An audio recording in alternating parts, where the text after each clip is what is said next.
سلام البنات، كنتمنى تكونوا كلكم بخير وعلى خير. اليوم ان شاء الله غادي نوجدوا العدس بالقرعه الحمراء. تبعوا معايا الطريقه. عندنا 150 غرام ديال العدس غسلناه باش تحيد منه ديك الغبره.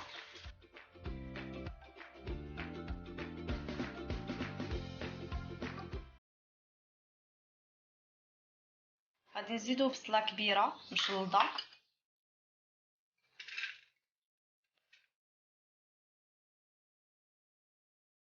غنزيدو 2 فصوص ديال الثومه كبار غنقطعوهم،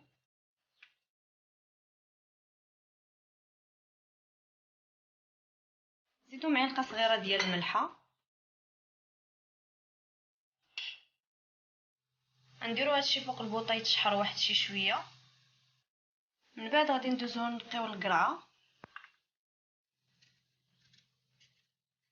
نحيدو لها ديك القشره ديالها.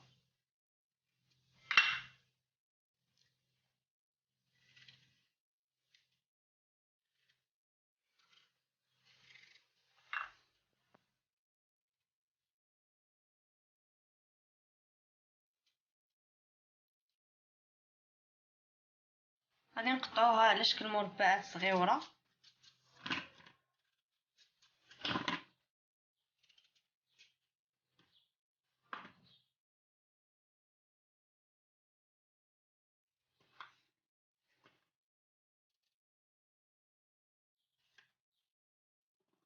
نستمروا بنفس الطريقه. من بعد ما تشحر هادشي واحد شويه غادي نزيدو عليه 2 ديال الحبات ديال المطيشه محكوكين. نزيدو القرعه الحمراء،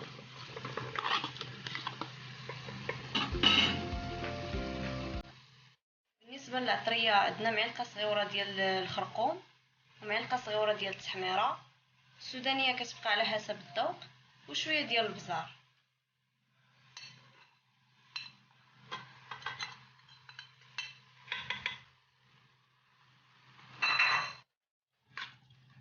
نحركوهم باش غادي تدخل العطريه في القرعه.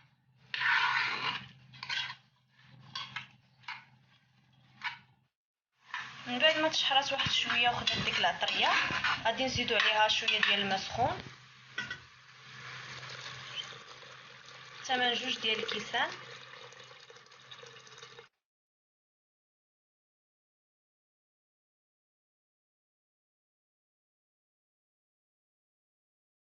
من بعد غادي نسدو عليها وغادي نخليوها طيب. من بعد ما طاب العدس غادي نزيدو واحد نص معلقه ديال الكمون كتعطيه واحد البنه. غادي نزيدو واحد 3 ديال المعالق ديال الزيت البلديه،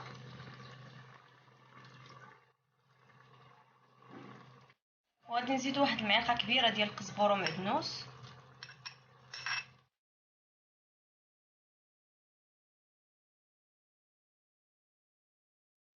نخليوه واحد شويه باش يطلق داك الربيع النسمه ديالو، ومن بعد غادي نطفيو عليه. وهذا هو الشكل النهائي ديال العدس ديال اليوم.